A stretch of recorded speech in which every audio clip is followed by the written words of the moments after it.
वृंदावन के बांके बिहारी मंदिर की चर्चा पूरे देश में होती है, लेकिन बहुत कम लोग ये जानते हैं कि बांके बिहारी मंदिर के एक तहखाने में खजाना भी है, जो तहखाना पिछले 54 साल से खुला ही नहीं। कोई नहीं जानता कि इस तहखाने में कितना खजाना है और खजाने में क्या क्या है। अब 54 साल के बाद ऐसा दिन आया है कि बांके बिहारी मंदिर का तहखाना खुलेगा और खजाना सामने आएगा। इस खजाने में क्या क्या कीमती सामान है, इसकी पूरी लिस्ट बनाने की तैयारी शुरू हो चुकी है। खजाने में कितना सोना है, कितनी चांदी है, कितने हीरे और जवाहरात हैं, एक एक चीज का वजन किया जाएगा और उसकी कीमत का पता चलेगा। पूरी लिस्ट तैयार होगी। इससे पहले साल 1971 में आखिरी बार बांके बिहारी मंदिर का खजाना खोला गया था, इसलिए इस नई लिस्ट को पुरानी लिस्ट से मिलाया जाएगा ताकि यह चेक किया जा सके कि इस खजाने में कोई घपला तो नहीं कि हुआ है। आज पाठशाला में बांके बिहारी मंदिर के खजाने से जुड़ी एक एक डिटेल आपको बताऊंगा, लेकिन पहले बांके बिहारी मंदिर के दर्शन कर लीजिए और मंदिर का खजाना देखकर कैसे आंखें चौंधिया जाएंगी, उसकी एक झलक देखिए।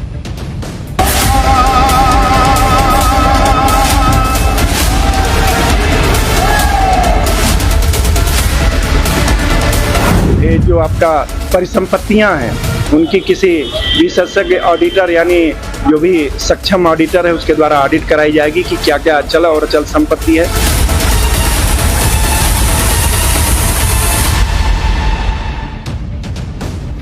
बांके बिहारी मंदिर का खजाना खुलने की इतनी चर्चा क्यों हो रही है, यह भी आपको बताता हूं। दरअसल जब 11 साल पहले केरल के पद्मनाभ स्वामी मंदिर के खजाने का तहखाना खुला तो देश ही नहीं पूरी दुनिया हैरान रह गई, क्योंकि मंदिर के तहखाने में बंद खजाने में 1 लाख करोड़ से ज्यादा के सोने चांदी के सिंहासन, छत्र, मुकुट, आभूषण, सिक्के और हीरे जवाहरातों के ढेर में। इसी तरह जब पिछले साल जुलाई में पुरी के जगन्नाथ मंदिर के तहखाने को खोला गया तो वहां भी सोने चांदी के आभूषणों, सिक्कों और दूसरे चढ़ावे को ले जाने के लिए लकड़ी के बड़े बड़े बक्से लगाने पड़े। अब सब लोग ये सोच रहे हैं कि बांके बिहारी मंदिर के तहखाने का खजाना खुलेगा तो उसमें से क्या क्या निकलेगा, क्योंकि यह तहखाना 54 साल बाद खुलने जा रहा है। मंदिर के सेवायतों यानी बांके बिहारी के सेवा में पीढ़ियों से जुटे परिवार वालों के मुताबिक उनके पास रखे पुराने कागजात में खजाने में रखे जिन बेशकीमती सामान का जिक्र है, उसमें पन्ना जड़ा हुआ सोने से बना मोरनी हार शामिल है, जिसे काफी दुर्लभ बताया गया है। नवरत्नों से भरा हुआ स्वर्ण कलश है। सहस्त्र फणी यानी सैकड़ों फनों वाला शेषनाग, जिसे चांदी से बनाया गया है। हीरे जवाहरात से जड़ी हुई सोने की छड़ियां और बांसुरी, सोने और चांदी के सिक्कों के ढेर, कीमती आभूषण और गहने शामिल हैं। इसके अलावा भरतपुर, करौली, ग्वालियर जैसी रियासतों से मिले दान सेवा पत्र भी रखे गए। बांके बिहारी मंदिर के तहखाने का रास्ता श्री बांके बिहारी जी की मूर्ति के सिंहासन के नीचे बने एक सीक्रेट रास्ते से होकर जाता है। यह रास्ता करीब 12 सीढ़ियां उतरने के बाद बना हुआ है। श्री बांके बिहारी मंदिर से हमारे सहयोगी की एक रिपोर्ट देखिए।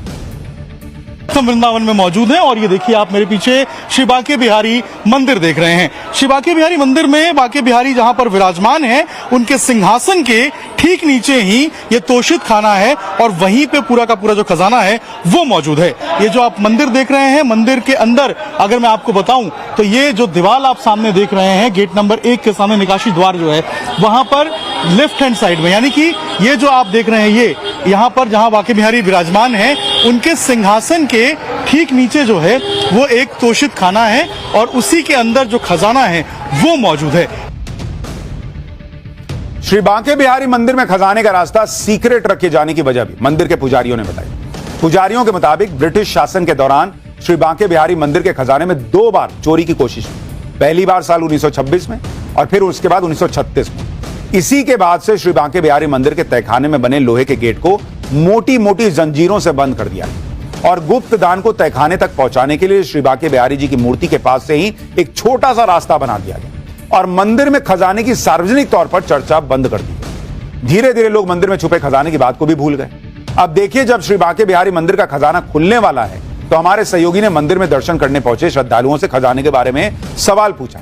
ज्यादातर श्रद्धालुओं ने इसकी जानकारी होने से भी इनकार किया। आप लोग यहाँ दर्शन करने के लिए आए हैं? हाँ जी। आपको जानकारी है यहाँ बांके बिहारी में खजाना भी है नीचे? नहीं, इसके बारे में कोई जानकारी नहीं, कोई जानकारी कभी पता नहीं कर पाए? नहीं, कभी पता नहीं। आपको पता था कि यहाँ जानकारी खजाना है इसके बारे में? नहीं, जानकारी नहीं थी। देखिए यहाँ लोग हैं, इनको पता नहीं है। आपको जानकारी थी यहाँ पे खजाना है? नहीं, हम तो दर्शन करने आए हैं। दर्शन कभी सुना था आपने यहाँ? नहीं। अच्छा, आप लोग भी दर्शन श्री बांके बिहारी मंदिर के खजाने का रहस्य तो जल्दी ही खुल जाएगा। मंदिर में खजाना कब बनाया गया और कब कब खुला, यह भी आपको बताता हूं। श्री बांके बिहारी मंदिर कमेटी के सदस्य आचार्य दिनेश गोस्वामी के मुताबिक बांके बिहारी मंदिर के मौजूदा स्वरूप का निर्माण साल 1864 में भरतपुर के राजा रतन सिंह ने करवाया। राजा रतन सिंह ने ही बांके बिहारी जी के खजाने को सुरक्षित रखने के लिए मूर्ति के नीचे तहखाना बनवाया। आखिरी बार जब साल 1971 में खजाना खोला गया, उस वक्त खजाने से कई कीमती आभूषण और गहनों की लिस्ट बनाकर एक बक्से में सील करने के बाद बैंक के लॉकर में जमा करवा दिए गए। इसके बाद साल 2002 और 2004 में मंदिर समिति ने खजाने को खोलने की कोशिश की, लेकिन मंजूरी नहीं मिल पाई। अब यह भी जानना जरूरी है कि आखिर 54 साल के लंबे इंतजार के बाद श्री बांके बिहारी मंदिर का खजाना खुल क्यों रहा है। दरअसल श्रद्धालुओं की सुविधा के लिए बांके बिहारी मंदिर कॉरिडोर बनाने का फैसला हुआ है, जिसके लिए जमीन मंदिर के खजाने से खरीदी जानी है। हालांकि सुप्रीम कोर्ट पहले ही यह साफ कर चुका है कि सिर्फ जमीन खरीदने के लिए ही बांके बिहारी मंदिर के खजाने का इस्तेमाल किया जा सकेगा। श्री बांके बिहारी मंदिर कॉरिडोर करीब 5 एकड़ के एरिया में बनना है और इस पर करीब 500 करोड़ की लागत आने का अनुमान है। यह खर्च कॉरिडोर के लिए जमीन के अधिग्रहण पर किया जाएगा। जमीन के अधिग्रहण में जिनके मकान और दुकान आएंगे, उन्हें मुआवजा भी दिया जाएगा। यूपी सरकार ने 2022 में इलाहाबाद हाईकोर्ट में यह कहा था कि भीड़ को कंट्रोल करने, मंदिर में भक्तों के लिए बेहतर होल्डिंग एरिया और कॉरिडोर बनाने के लिए मंदिर के नाम 5 एकड़ जमीन खरीदी जानी है। यूपी सरकार ने कोर्ट में यह भी जानकारी दी थी कि श्री बांके बिहारी मंदिर में हर रोज 40 से 50 हजार श्रद्धालु दर्शन के लिए पहुंचते हैं। वीकेंड पे आंकड़ा 2 लाख तक पहुंच जाता है और त्योहारों पर तो 5 लाख श्रद्धालुओं के पार चला जाता है। कॉरिडोर बनने के बाद श्री बांके बिहारी मंदिर तक पहुंचना, दर्शन करना कितना आसान हो जाएगा, इसे समझने के लिए आपको बांके बिहारी मंदिर में जुटने वाली भीड़ की तस्वीर देखना चाहिए। कितना कंजेस्टेड एरिया है और भीड़ वाला इलाका है। कॉरिडोर बनने के बाद सीधा रास्ता तैयार हो जाएगा। 2022 में भीड़ के कारण हुई भगदड़ में कुछ श्रद्धालुओं की जान भी चली गई, जिसके बाद श्री बांके बिहारी मंदिर में बेहतर बुनियादी ढांचे की जरूरत महसूस की गई थी। क्योंकि आप देखिए, बहुत संकरा इलाका है, जहां जब सोचिए हजारों लाखों श्रद्धालु पहुंच जाते हैं तो किसी भी वक्त कुछ हादसा ना हो जाए, इसका डर लगा रहता है।